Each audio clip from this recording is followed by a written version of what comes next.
Chemical reactions and equations. Class 10 CBSE. Here is a full chapter revision for you. आपको book खोलने तक की need नहीं पड़ेगी, दस आई गारंटी यू आपको ये चैप्टर रीड करने की भी ज़रूरत नहीं पड़ेगी बुक से. इस पूरे वीडियो में मैंने आपके लिए पूरे चैप्टर का एक रिवीजन क्रिएट किया है जिसमें मैंने सारे इंपॉर्टेंट टॉपिक्स को कवर किया है. So let's start without wasting our time. Chemical reactions and equation. सबसे पहले हम चैप्टर के नेम के साथ ही स्टार्ट करते हैं. So what do you mean by chemical reaction? इसके लिए सबसे पहले हमें पढ़ना होगा difference between physical and chemical change. सबसे पहले तो आपको ये पता होना चाहिए फिजिकल चेंज क्या होता है और केमिकल चेंज क्या होता है. One is a physical change and the other is a chemical change. So physical change क्या होता है? जब किसी भी सब्सटेंस की फिजिकल प्रॉपर्टीज़ जिसमें चेंज होती हैं, किसी भी सब्सटेंस की अगर फिजिकल प्रॉपर्टीज़ चेंज हो रही हैं. What do you mean by physical properties? Physical properties होती हैं लाइक उसकी शेप, कलर, साइज एट्सेट्रा. ये होता है हमारा फिजिकल चेंज, जिसमें हमारी किसी भी सब्सटेंस की फिजिकल प्रॉपर्टीज़ अगर चेंज हो रही है तो उसको बोलते हैं फिजिकल चेंज. लाइक अगर मैं कांच का ग्लास है, अगर वो मुझसे टूट जाता है तो क्या होगा? उस कांच के छोटे छोटे टुकड़े हो जाएंगे लेकिन कोई न्यू सब्सटेंस फॉर्म नहीं हो रहा है, तो ऐसे चेंज को बोलते हैं फिजिकल चेंज. केमिकल चेंज वो होता है जिसमें कोई न्यू सब्सटेंस फॉर्म हो रहा हो, कोई अलग सी चीज़ फॉर्म हो रही है जो पहले उसमें नहीं थी. फिजिकल चेंज वो होता है जिसमें कोई भी न्यू सब्सटेंस फॉर्म नहीं हो रहा है. Whereas in chemical change कोई ना कोई न्यू सब्सटेंस ज़रूर फॉर्म हो रहा होगा. जैसे कि अगर आप एक कैंडल को भी लाइट करते हो, कैंडल को जलाते हो आप, तो उसमें आपको स्मोक मिलता है, सूट पार्टिकल्स मिलते हैं, वो काला काला धुआं निकलता है ना दिया जलाने पर भी. तो कुछ एक न्यू सब्सटेंस फॉर्म हो रहा है. आपके पास इनिशियली क्या था? आपके पास इनिशियली एक दिया था, दिए के अंदर बाती थी और आग थी. आपने इसको जलाया तो आपको इस तरह से काला काला धुआं मिलता है, तो कोई एक न्यू सब्सटेंस फॉर्म हो रहा है. तो ऐसे चेंज को बोलते हैं केमिकल चेंज. जैसे कि अगर आप रोटी को सेकते हो, रोटी को बेलना इज़ अ फिजिकल चेंज, उसमें सिर्फ आटे की शेप चेंज हो रही है. अगर हम उस रोटी को गैस पे सेक देंगे, टर्न ऑन करके गैस को, तो उस रोटी को मैं वापस से आटा नहीं बना सकती हूँ. ऐसे चेंज को बोलेंगे हम chemical changes. I hope this difference is clear to you. अब फिजिकल और केमिकल चेंज में डिफरेंस अंडरस्टैंड करने के बाद we come to the word chemical reaction. Chemical reaction क्या है? जब ये केमिकल चेंज हो रहा है, रिएक्शन होता है जब reaction. What do you mean by reaction? Reaction होता है जब दो या दो से ज़्यादा सब्सटेंस, टू और मोर सब्सटेंसेस कंबाइन, दो या दो से ज़्यादा सब्सटेंसेस कंबाइन होते हैं तो वो हो जाता है हमारा केमिकल रिएक्शन. वो तो हमारा कोई ना कोई रिएक्शन. दो या दो से ज़्यादा सब्सटेंस कंबाइन होके हमें एक न्यू सब्सटेंस दे रहे हैं. न्यू सब्सटेंस अभी आपको बताया था कि केमिकल रिएक्शन में क्या होता है, एक न्यू सब्सटेंस फॉर्म हो रहा है केमिकल चेंज में. तो जब दो या दो से ज़्यादा सब्सटेंस मिलकर एक न्यू सब्सटेंस हमें देते हैं तो वो हमारा केमिकल रिएक्शन हो जाता है. अब क्योंकि न्यू सब्सटेंस फॉर्म हो रहा है तो ये केमिकल रिएक्शन है. सिर्फ रिएक्शन नहीं है, कैसा रिएक्शन हो गया? ये हो गया हमारा केमिकल रिएक्शन. ठीक है, केमिकल रिएक्शन क्लियर हो गया. उसके बाद हम आ जाते हैं केमिकल रिएक्शन एंड इक्वेशन. अभी इक्वेशन क्या होता है? इक्वेशन होता है जैसे कि ये जो हमारा केमिकल चेंज हुआ, इसमें फॉर एग्जांपल हम ले लेते हैं एक्टिविटी 1.1 जो आपके बुक में गिवन है. एक्टिविटी 1.1, इसमें उन्होंने क्या किया है? इसमें उन्होंने एक मैग्नीशियम रिबन को लिया है. मैग्नीशियम का इन्होंने रिबन लिया है, मैग्नीशियम का रिबन लिया है इन्होंने, और उस रिबन को इन्होंने आग में जला दिया है. पहले उसको सैंड पेपर से क्लीन किया है और उसको जला दिया है रिबन को. ठीक है, अब इस मैग्नीशियम रिबन को जब हम जलाएंगे तो फिर क्या मिलेगा हमें? हमें एक पाउडर मिलेगा, हमें पाउडर मिलेगा. ठीक है, ये जो पाउडर है किसका है? मैग्नीशियम ऑक्साइड का ये पाउडर है. तो ये वाला जो है, क्योंकि इसमें हमारे पास इनिशियली मैग्नीशियम और फायर थी, ऑक्सीजन था, बट एक न्यू सब्सटेंस यहाँ पे फॉर्म हुआ है, तो ये हमारा कैसा चेंज हुआ? केमिकल चेंज हुआ. और क्योंकि यहाँ पे दो सब्सटेंसेस कंबाइन हुए, मैग्नीशियम के साथ क्या मिला? ऑक्सीजन, और एक न्यू सब्सटेंस फॉर्म हुआ. टू और more substance combine to give a new substance. तो ये क्या हो गया? हमारा केमिकल रिएक्शन हो गया. अब मैंने इस बात को ये शॉर्ट फॉर्म में लिखा तो यही हमारी क्या हो गई? Magnesium plus oxygen gives magnesium oxide. Magnesium oxide. अब इस बात को जब मैं ये शॉर्ट फॉर्म में लिखती हूँ, यही हमारी क्या हो जाती है? इक्वेशन.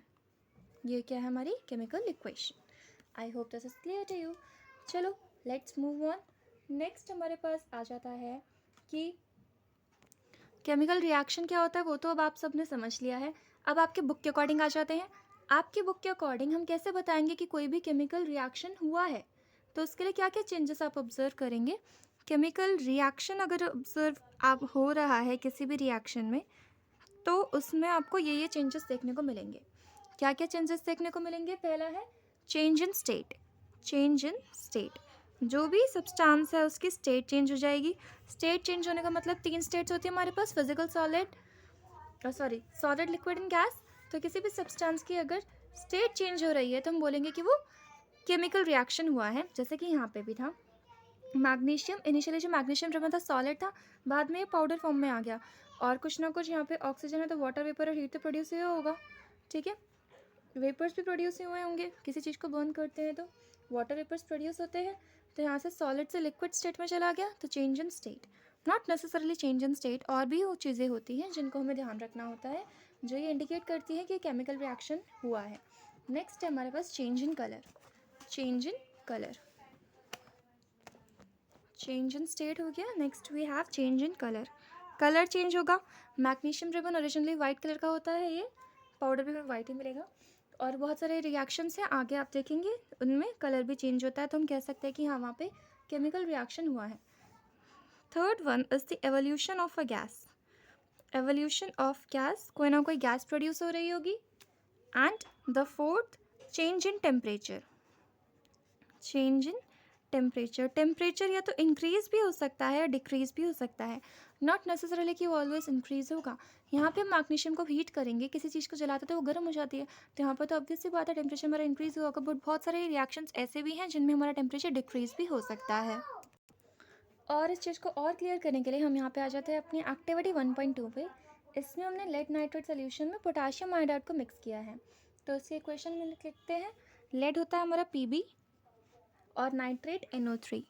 सो लेड नाइट्रेट, इसमें हमने क्या ऐड किया है, पोटाशियम आयोडाइड। तो हमें क्या मिलेगा यहाँ से, will get potassium iodide, lead iodide, lead PbI2 plus KNO3। ये हो गई हमारी इक्वेशन। तो यहाँ पे लेड नाइट्रेट को हमने पोटाशियम आयोडाइड के साथ रिएक्ट किया है, तो हमें मिल गया lead iodide and potassium nitrate. So this is our chemical reaction. और आप यहाँ पे देखोगे इस रिएक्शन को कि यहाँ पे ओरिजिनली जो हमारा सोल्यूशन रहता है वो कलरलेस रहता है। मीन्स हमारे जो ये रहता है ओरिजिनल, वो हमारा कलरलेस रहता है, उसमें कोई भी कलर नहीं रहता है। लेकिन जब हम यहाँ पे रिएक्शन करते हैं तो हमें येलो कलर का एक प्रेसिपिटेट मिलता है। प्रेसिपिटेट हमें येलो कलर का मिलता है।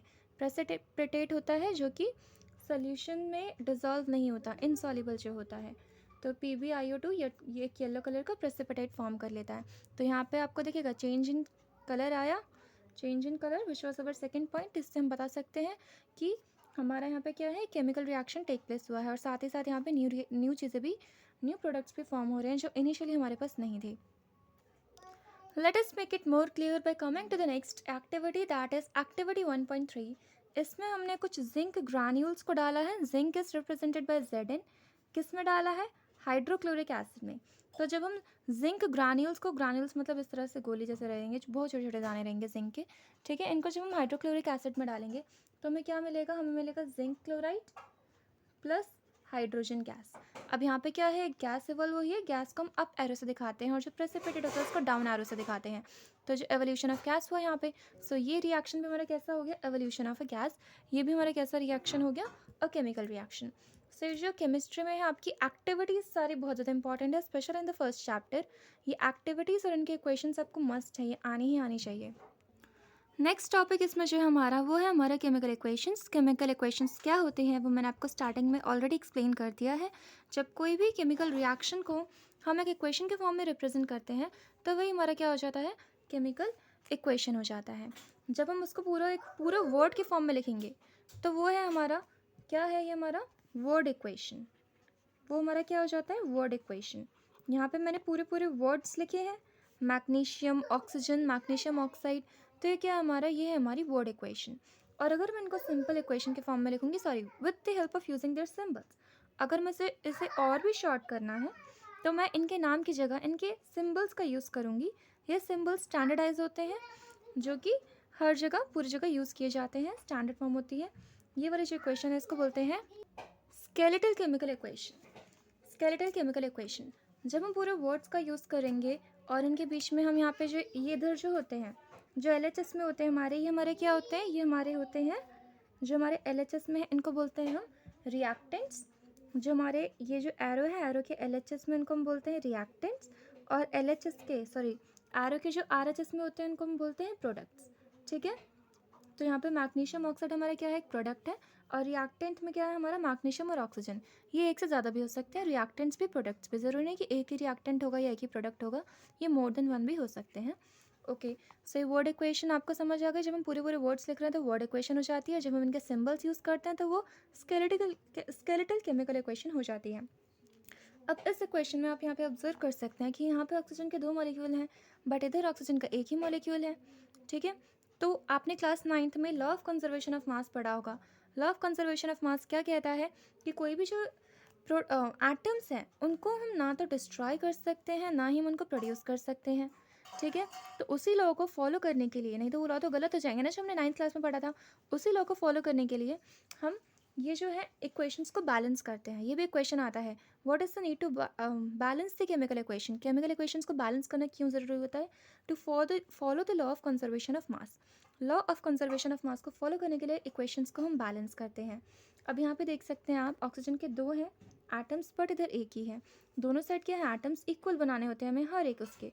ठीक है, तो यहाँ पे क्या है, ऑक्सीजन के 2 हैं, अगर मैं इधर 2 लगा देती हूँ तो क्या ये इधर बैलेंस हो गया, ऑक्सीजन तो बैलेंस हो गया, इधर भी 2 ऑक्सीजन, इधर भी 2 ऑक्सीजन, बट मैग्नीशियम अब अनबैलेंस्ड हो गया।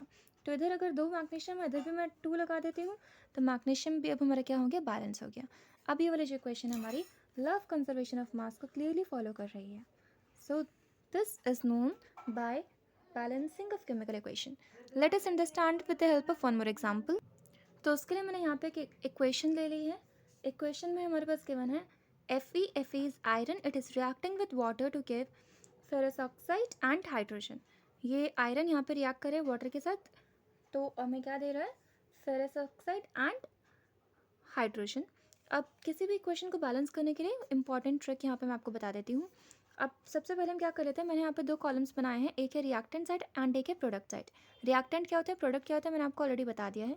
यहाँ पे जो जो एटम्स प्रेजेंट थे मैंने इस इक्वेशन में, उन सबकी मैंने एक लिस्ट बना ली है जो हमारे पास प्रोडक्ट और रिएक्टेंट दोनों में प्रेजेंट थे। तो हमारे पास सिर्फ आयरन है, ऑक्सीजन है एंड हाइड्रोजन है, उनकी मैंने यहाँ पे लिस्ट बना ली है। अब मैं यहाँ पे मेंशन करूँगी रिएक्टेंट साइड में आयरन के कितने एलिमेंट्स हैं। रिएक्टेंट में कितना आयरन है, देखिए ये है आयरन, कितने हैं, इसके साथ एक ही है, यहाँ आसपास कोई नंबर नहीं है ना इसके आगे ना पीछे, तो 1 है। ठीक है, हाइड्रोजन किधर कितने हैं, हाइड्रोजन ये रहा, रिएक्टेंट की बात करें अभी हम सिर्फ, हाइड्रोजन के साथ यहाँ पे 2 लिखा हुआ है, तो यहाँ पे हम कितने लिख देंगे, 2। ऑक्सीजन ओ के आगे या पीछे कोई नंबर लिखा है नहीं, ये वाला जो 2 है ये हाइड्रोजन का है। अगर यहाँ एक नंबर होता ना तो बस पूरे के लिए होता, बट इसके पूरे के साथ कोई नंबर नहीं है, ये वाला जो 2 है सिर्फ हाइड्रोजन का है, ऑक्सीजन के साथ कोई नंबर नहीं है। रिमेंबर दिस, सो ऑक्सीजन का क्या है, 1। Now coming to the product side, same we will do in the product side also। यहाँ पे आयरन के कितने हैं हमारे पास एटम्स, Fe के साथ क्या नंबर है, 3, सो इट्स 3। हाइड्रोजन के साथ इधर अगेन 2 लिखा हुआ है, so it's 2। And oxygen O, आगे इसके कोई भी नंबर नहीं है, ये 3 तो Fe का था, तो सिर्फ 4 है, 4 को हम लिख देंगे। अब यहाँ पे हमें क्या करना है, तो जिसके भी मैक्सिमम नंबर ऑफ एटम्स हैं यहाँ पे, मैक्सिमम नंबर ऑफ एटम्स, हमें मैक्सिमम नंबर यहाँ पे 4 दिख रहा है। 4 किसका है, ऑक्सीजन का। So will start with balancing with the 4। वो प्रोडक्ट साइड में भी हो सकता है, रिएक्टेंट साइड में भी हो सकता है, not necessarily it's always in the product side, it can be in the reactant side as well. So यहाँ पे 4 ऑक्सीजन के ही मैक्सिमम नंबर ऑफ एटम्स हमें नजर आ रहे हैं in the product side. Will start by balancing with the oxygen. So हम क्या करेंगे, यहाँ पे हमारे पास 4 है ऑलरेडी, बट यहाँ पे हमारे पास ऑक्सीजन का सिर्फ एक ही एटम है, तो उसको हमें बैलेंस करने के लिए हमें दोनों को बैलेंस करना है, मीन्स दोनों साइड इक्वल बनाना है। इधर 4 है, इधर 1 है, तो 1 को 4 बनाने के लिए क्या करेंगे, 4 से मल्टीप्लाई कर देंगे। तो मैं इधर क्या लिख देती हूँ, 4 लिख देती हूँ। अब ऑक्सीजन के भी इधर क्या हो गए, 4 एटम्स हो गए, और इधर भी ऑक्सीजन के क्या है, 4 एटम्स हैं। सो इतना ऑक्सीजन तब हमारा बैलेंस हो गया है। ठीक है, अब हम बाकी चीज़ें चेक करते हैं सिमिलर वे में। ठीक है। अब आप यहाँ पे देख सकते हैं कि ऑक्सीजन हमने बैलेंस कर दिया है, बट इधर क्या है, इधर हाइड्रोजन अब हमारा डिस्टर्ब हो गया है ना। इधर हाइड्रोजन हमारा ओरिजिनली 2 था, अब यहाँ पे 2 नंबर्स हैं। जब 2 नंबर्स होते हैं ना, तो वो 2 नंबर्स आपस में क्या हो जाते हैं, मल्टीप्लाई हो जाते हैं। तो ये हाइड्रोजन के इधर कितने हो गए, हाइड्रोजन यहाँ हो गए 4 × 2। ये 2 नंबर्स होते हैं अगर, तो 2 नंबर्स आपस में मल्टीप्लाई हो जाते हैं। और हाइड्रोजन के हमारे पास यहाँ पे 8 एलिमेंट्स हो गए, but here we have hydrogen के 2 ही एलिमेंट्स हैं हमारे पास। तो ये दोनों 2 को अगर मैं 4 से मल्टीप्लाई करूँ तो 8 बन जाएगा। हमें दोनों साइड नंबर ऑफ एटम्स को इक्वल बनाना है ना, तो ये 2 को मैं 8 कैसे बनाऊँ, बाय मल्टीप्लाइंग इट बाय 4। उसके लिए भी मैं सेम क्या करूँगी, आगे 4 लगाऊंगी। ये ध्यान रखना, जब हम न्यू इस तरह से नंबर्स ऐड करते हैं उनको हम आगे ही लिखते हैं, जैसे ये पीछे से लिखा हुआ है ना, उनको हम वहाँ पे ऐड नहीं कर सकते हैं। तो इधर हमारे पास हाइड्रोजन भी बैलेंस हो गए। Here we have 2 4s are 8 and here also we have 2 4s are 8। Oxygen भी हमारे पास बैलेंस हो गए, 4 oxygen here and 4 here. But iron अब हमारा डिस्टर्ब हो गया है। आयरन इधर हमारे पास 3 था, इधर 1 ही है। Same same method will apply here also. Here we have iron के हमारे पास कितने एलिमेंट्स हैं, 3, और इधर कितना है, 1। तो इस 1 को मैं 3 कैसे बनाऊँ, बाय मल्टीप्लाइंग इट बाय 3। तो उधर मैं क्या लिख दूंगी, आयरन के साथ 3 लिख दूंगी। अब आप चेक कर सकते हैं दोनों साइड हमारे जो है बैलेंस हो गए हैं, सबके एलिमेंट सेम आ गए हैं। जितने आयरन इधर है उतने ही उधर है, जितने ऑक्सीजन इधर उतने ही उधर, same with the hydrogen also. अब ये इक्वेशन हमारी कैसी हो गई, बैलेंस्ड इक्वेशन हो गई है। Moving on with the types of chemical equations, इसमें हम पढ़ेंगे टाइप्स ऑफ केमिकल इक्वेशंस के बारे में। Different types of chemical equations, basically हम यहाँ पे 5 टाइप्स ऑफ केमिकल इक्वेशंस पढ़ने वाले हैं। सबसे पहले है the combination reaction. So combination reaction में क्या होता है, कॉम्बिनेशन मीन्स कंबाइन करना। तो word itself says to combine. Combine मतलब मिक्स करना, मर्ज करना। सो यहाँ पे हमारे पास 2 या फिर 2 से ज़्यादा एलिमेंट्स रहेंगे जो मिलके हमें एक ही चीज़ देंगे। फॉर एग्जाम्पल यहाँ पे अभी हमने ऊपर मैग्नीशियम वाला का एग्जाम्पल किया था, जिसमें मैग्नीशियम और ऑक्सीजन कंबाइन होकर हमें एक ही सब्सटेंस दे रहे थे, मैग्नीशियम ऑक्साइड। ठीक है। इसमें एक क्वेश्चन बनता है, वाई एक और इसमें चीज़ आती है which is the important, exothermic and endothermic reaction. Endothermic and exothermic reactions यहाँ पे इसमें हमारे पास बनते हैं। एक्सोथर्मिक क्या है, जिसमें जो है हीट होगी। एंडोथर्मिक है ना, एंडोथर्मिक जिसमें हीट इन्वॉल्व हो रही है, मतलब कि हीट केमिकल रिएक्शन में यूज़ होगी। ये यहाँ पर हमारे कहाँ पे आएगी, इन दी हीट आएगी हमारी रिएक्टेंट साइड पे। जिसमें रिएक्टेंट साइड में हीट आ रही है तो हमारी एंडोथर्मिक रिएक्शन हो जाती है, और एक्सोथर्मिक में हीट हमारी कहाँ पे आएगी, प्रोडक्ट साइड में। एज अ प्रोडक्ट फॉर्म होगी हीट आफ्टर द इक्वेशन। तो कोई भी इक्वेशन जिसमें बर्निंग वाला होता है, जैसे मैग्नीशियम वाला ये ले सकते हैं, तो वो कैसे हो गए, हमारे एक्सोथर्मिक रिएक्शन हो गए। किसी भी चीज़ को जलाते हैं तो हीट तो प्रोड्यूस होती ही होती है, ठीक है। या फिर आप बर्निंग ऑफ फॉसल फ्यूल्स ले सकते हैं, मीथेन को आप बर्न करेंगे तो ये हीट देगा आपको, plus water vapour plus carbon dioxide. मैं इसको बैलेंस नहीं कर रही हूँ अभी, this is just an example. और एंडोथर्मिक रिएक्शंस होते हैं जिसमें हीट यूज़ हो रही है for the chemical reaction to take place, ठीक है। इसमें जनरली बॉन्ड्स को ब्रेक करने वाले रिएक्शंस होते हैं, वो डीकम्पोजिशन रिएक्शन में आ जाते हैं एंडोथर्मिक हमारे। और एक्सोथर्मिक रिएक्शंस हमारे किस में आते हैं, ये हमारे आते हैं कॉम्बिनेशन रिएक्शन में, और एंडोथर्मिक आते हैं हमारे डीकम्पोजिशन रिएक्शन में। अब ये डीकम्पोजिशन रिएक्शन क्या होते हैं, डीकम्पोजिशन रिएक्शन हमारे सेकेंड टाइप ऑफ रिएक्शन है जिनके बारे में हम जानने वाले हैं। डीकम्पोजिशन रिएक्शन, डिकम्पोज करना मतलब किसी चीज़ को ब्रेक डाउन करना, ये हम छोटी क्लासेस में पढ़ते आते हैं। तो एक सब्सटेंस अगर हमें 2 या 2 से ज़्यादा प्रोडक्ट्स अगर हमें दे रहा है तो वो होता है हमारा डीकम्पोजिशन रिएक्शन, ठीक है। इसका एग्जांपल आप ले सकते हैं कैल्शियम कार्बोनेट। कैल्शियम कार्बोनेट को अगर मैं हीट की मदद से ब्रेक डाउन करूँगी तो ये हमें क्या देगा, calcium oxide and carbon dioxide. ये हमारे क्या है, this is an example of decomposition reaction. यहाँ पे आप देख सकते हैं we have 1 reactant and more than 1 product. अब ये डीकम्पोजिशन रिएक्शन हमारे 3 तरह के होते हैं। 3 तरह के डीकम्पोजिशन रिएक्शंस हमारे पास होते हैं। First is thermal decomposition, thermal, next is photolytic, and the last one is electrolytic decomposition. Electrolytic decomposition, thermal decomposition यही वाला था, यही जो अभी हमने ऊपर परफॉर्म किया देखा, थर्मल मीन्स जिसमें हीट की मदद से अगर हम चीज़ को ब्रेक डाउन करें तो हमारा थर्मल डिकम्पोजिशन आ जाता है। फोटोलिटिक डिकम्पोजिशन का एग्जांपल है इसकी आप में एक्टिविटी 1.8।